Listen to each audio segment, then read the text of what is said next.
From the opinion pages of the Wall Street Journal, this is All Things with Kim Strassel, a Potomac Watch podcast. Welcome to All Things with Kim Strassel from the opinion pages of the Wall Street Journal. I am here this week with David McIntosh, president of the Club for Growth Action, the super PAC involved with Club for Growth, as is engaged as it is every cycle with a number of House and Senate and state campaigns. And David's here to tell us about all of them. David, thank you so much for being here. We go back a long way. I think I might even go back farther, watching the Club for Growth grow from this sort of supply side force in GOP primaries. I am still old enough to remember the Marge Rukema fight in New Jersey, believe it or not, to this powerhouse in primaries and general elections. And even, and we're going to get into this now, some state house battles. But how big are you guys going this cycle? I count at least 4 Senate races in which you're engaged, maybe a dozen House seats. But what kind of numbers are we looking at in terms of races and dollars? So overall, we think we're going to bring somewhere 175 to 200 million to the table in this cycle.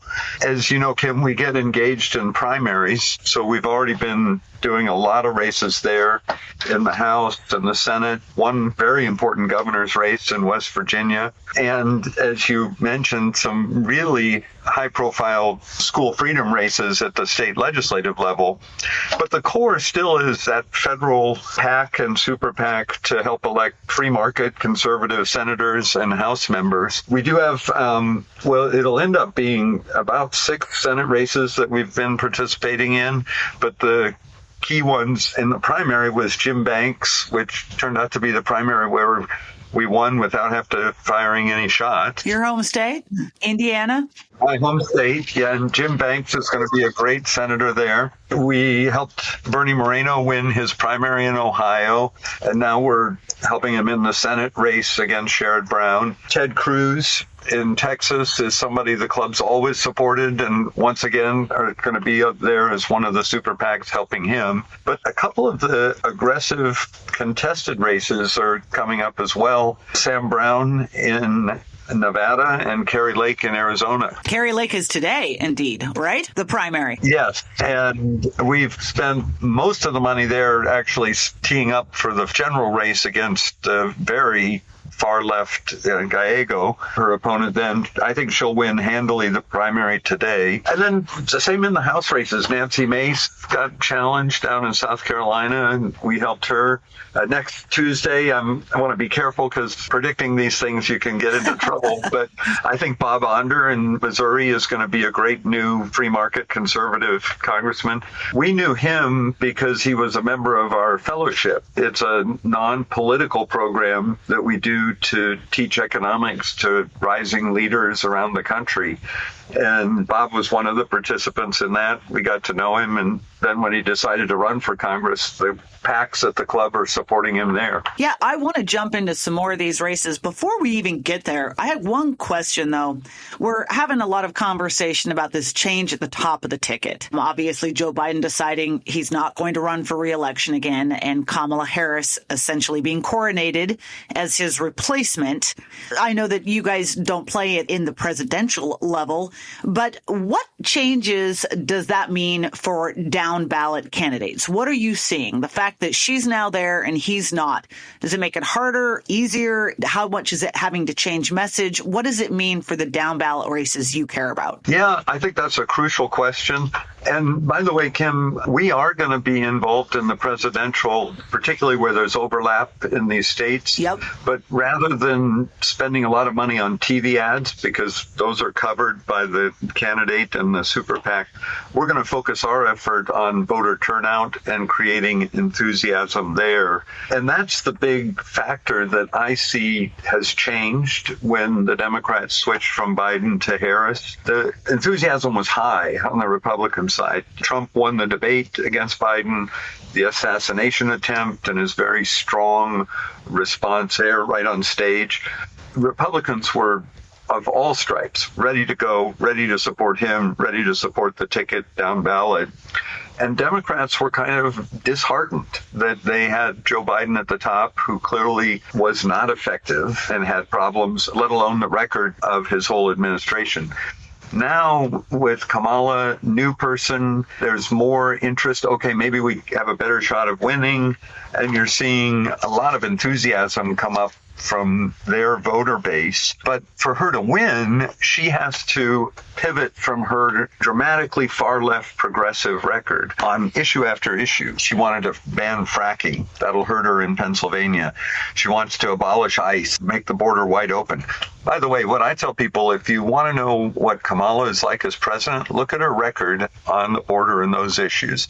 She was put in charge of that, appeared to be in charge of everything, certainly in charge of the diplomatic part, and she failed utterly. She supports defunding the police, single-payer health care, and support for an assault weapons ban that will just drive the base crazy on the Republican side. I don't think she can escape that. It doesn't seem to have hurt her so far, though. What accounts for that? I mean, she's going up in the polls. Yeah, I think people don't know her yet. They don't know her record. And the social media take on her focused on her kind of silly giggles as if her personality wasn't fit for the job.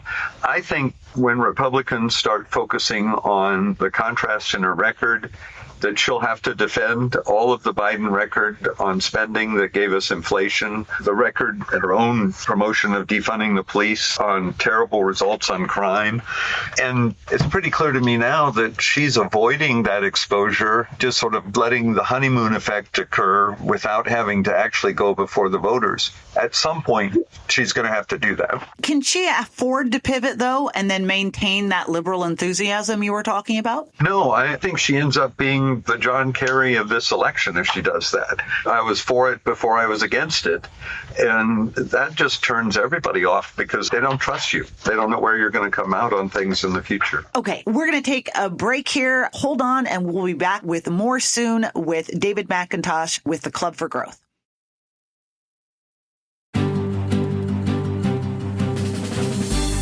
We are back. I am here with David McIntosh, head of the Club for Growth. So I am really struck by the races that you guys are engaged in. And from what it sounds like, there's yet some more to come as these primaries finish up. But you mentioned Ted Cruz in Texas, Rick Scott in Florida, in the House, I see. And here's the interesting thing, and I wanted to ask you about. I see the bulk of who you are supporting, a lot of GOP incumbents or open seats that are currently owned by Republicans. So you're involved in the effort to keep those seats. And that suggests to me that what you guys see out there is a very tough map. And I've seen some things on your own website about that, talking about how there are in this cycle going to be 12 seats held by Republicans and 10 held by Democrats listed as toss-ups, that there are 17 Republican incumbents represented in districts that Biden won in 2020 from 0.1% to about 15%, and how few seats Democrats have to defend in order to retake control.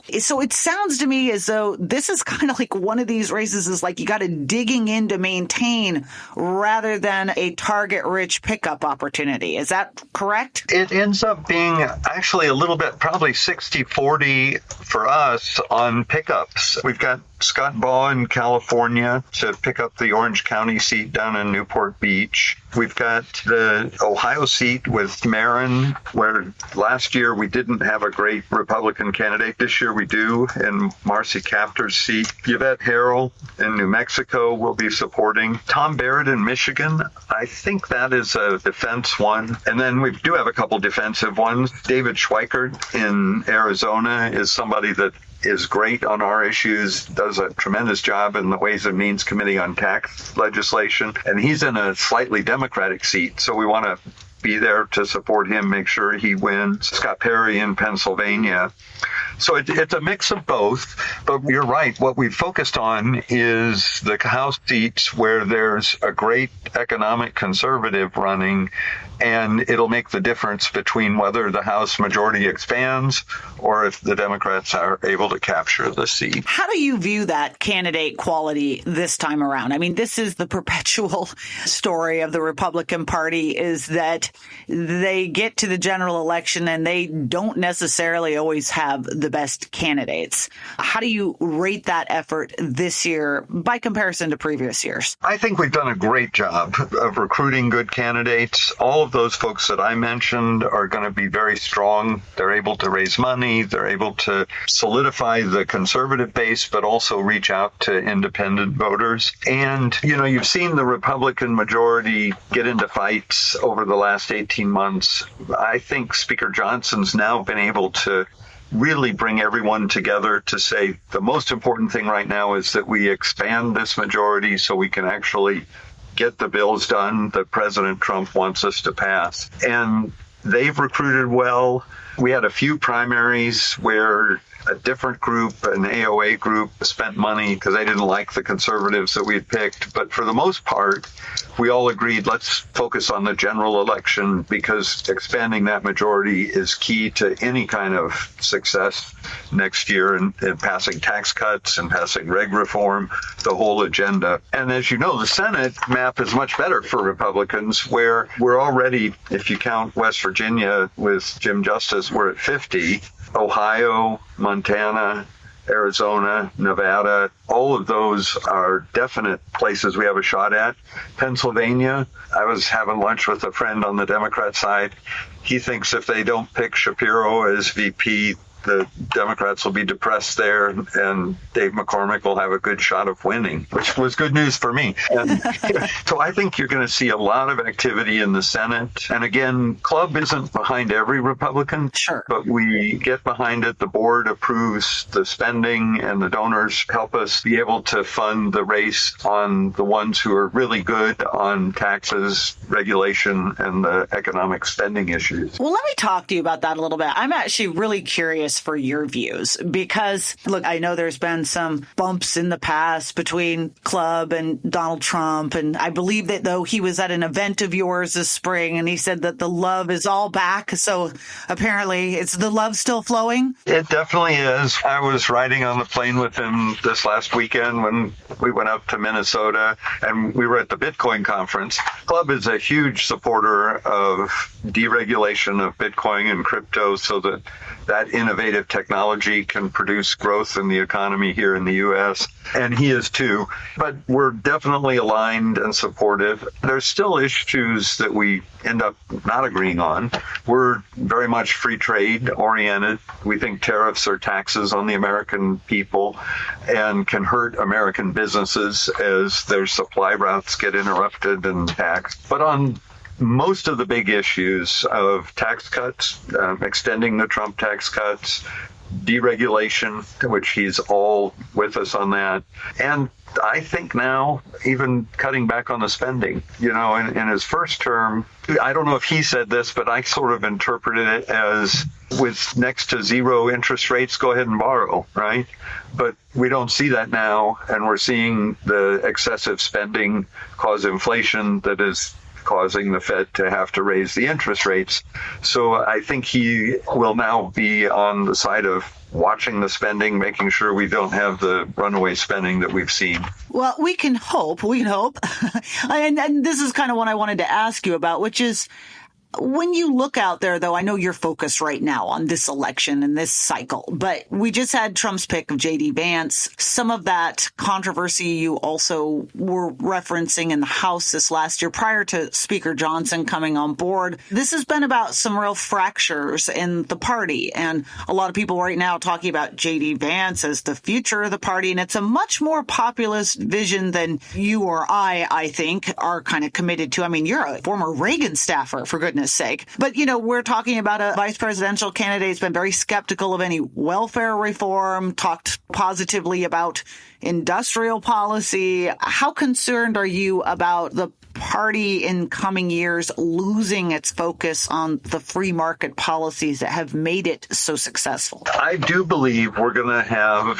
a tug of war, if you will, in the Republican Party for which direction to go in. Trump is not like Reagan, not an ideologically driven guy the way Reagan was, but the core of the party still agrees with us overwhelmingly on these issues. Trade being probably the one exception to that, but But on tax cuts, on deregulation, I would even say on welfare reform, the base that JD wants to bring into the party are working families who resent it when their neighbors are on welfare. I used to campaign in those neighborhoods in Indiana, and they would come to the door and say, hey, what are you going to do about welfare? I'm feeding my kids hamburger and my neighbor's on welfare and he's feeding them steak. It gets down to that basic sense of unfairness. And so I think we'll win on that issue. I'm an optimist, like Reagan was. Me too. Yeah, I think the right ideas will prevail in the end, but we'll have to push for them. Our foundation at the club, the educational arm, just released a handbook on all of the liberty-oriented issues that we can stand for, deregulation, a lot of the tax cuts that will promote manufacturing in the United States. So you've got this guy, Orrin Cass, out there with the National Compass saying, we need to raise taxes, keep spending, government should have an industrial policy. All of the bad ideas that have been proven not to work in Europe and other places. And so we put out this handbook as, no, we can achieve the goal of good middle-class manufacturing jobs and other jobs through our liberty policies that worked in the past. And we're promoting that up on the Hill and if anybody that'll listen to us. So I think we've got to fight the battle of ideas, but I always believe the right ideas prevail, and I'm looking forward to that. To your point, I had a fascinating conversation not so long ago with Samuel Gregg, the economist. He recently won one of the Bradley Prizes, and he was talking about the misconception that there isn't real manufacturing in this country and opportunity for real manufacturing growth. Exactly. But he pointed out that sometimes it's of a different type than we think of, meaning we not necessarily, nor should we be aiming toward people standing on assembly lines with wrenches as much as standing and creating new drugs and pharmaceuticals. And there's a lot of high-tech manufacturing that we as the United States are singularly placed to engage in and lead the world in. So it was very interesting conversation. No, that's right. And it's value-added manufacturing. So you import the raw materials from somewhere else, and our very skilled labor can turn that into a high-value product that we sell to the rest of the world. Everyone hold on while we take one more break, and when we get back, some more with David McIntosh from the Club for Growth. From the opinion pages of the Wall Street Journal, this is All Things with Kim Strassel, a Potomac Watch podcast. Welcome back one more time. I'm Kim Strassel here with David McIntosh. I was very fascinated to see the club jumping feet first into an area that I never necessarily associated as much with the club. We've just been talking about economic liberty and free trade, low taxes. But you guys are jumping into these fights at the state level over education reform and education freedom. Why don't you tell us a little bit about the fight that you recently had in Texas and how successful that was? Yes, I'm very proud of what we were able to do there. You know, Kim, way back at the founding, school choice was put onto the list of 7 different issues the club would stand for. Okay. And we'd asked candidates about it, but there really wasn't much policy at the federal level that affected it. And then coming out of COVID, we started to notice that parents were increasingly dissatisfied with their public schools, that groups that had resisted school choice and school freedom plans now were more open to it. In fact, I just saw a poll coming from the University of Houston. Every demographic group, Black Republicans, Black Independents, Black Democrats, Latino Republicans, Latino Independents, Latino Democrats, all support school freedom. The only group that is not as slightly below 50% support are the white dudes for Kamala. That's interesting. It's an issue that has come to fruition in this country. We view it as freedom and free market in education that will give us better education. What we realized last cycle was if the club came in, and we did it in a few races in Florida and Oklahoma, but when we were by ourselves, the powers that be at the state capitol would come around and defend the incumbents. So in Texas, Governor Abbott put school choice, a universal choice where every parent could guide the funding for their student, into the legislative process. The Senate passed it, but the Republican House blocked it 3 times. And finally, the second time, he called us up and said, hey, I notice you guys care about this issue. Would you help us? So we sent messages into those legislatures, tried to get them to change their votes. We also told them, hey, we're going to remember this in the election when you're up against a primary challenger who's for school freedom. Gave them warning about it. The governor said the same thing. Well, sure enough, the third time they voted it down. And we went out with some of the other groups, American Federation for Children, Governor Abbott, and recruited candidates. We had tremendous success, spending about $8.5 million. We were in 14 different races in the primaries, and Texas has runoffs. We defeated 10 incumbents in those races. 10. An incumbent is really hard to do. Oh, yeah, that's really remarkable. 10 of 14. So how does that change the dynamic now there? That now gives Governor Abbott a majority in the new House that'll take their oath of office in January. A majority in that House will pass his school freedom bill, and Texas will have universal school choice. So a huge impact.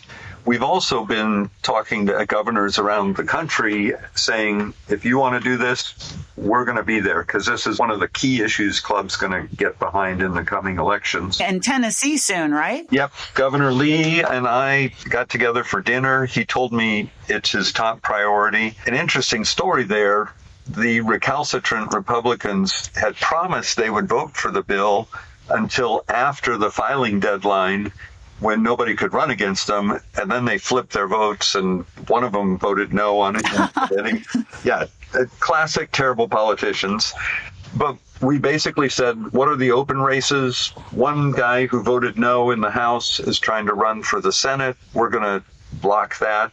And so we're engaged with the governor in 5 different races as a signal to the rest of the legislature, we're serious about this. We want you to pass the governor's school freedom bill, and we'll leave you alone. But if you vote against it, we're going to recruit a challenger next time. We'll come after you, because overwhelmingly the parents want this. Public wants this as a way of improving our school system, making public schools better, and giving kids options if they get a better education in a private school or homeschool. Remarkable. Last question, just because I think it's a nice way to round this out. What kind of lessons do those victories there at those state levels and those coalitions you're talking about, how much and how many different voters gravitate to this? What lesson is there for national Republicans as they head into this election? I think we ought to make that school freedom an issue that we put on the table.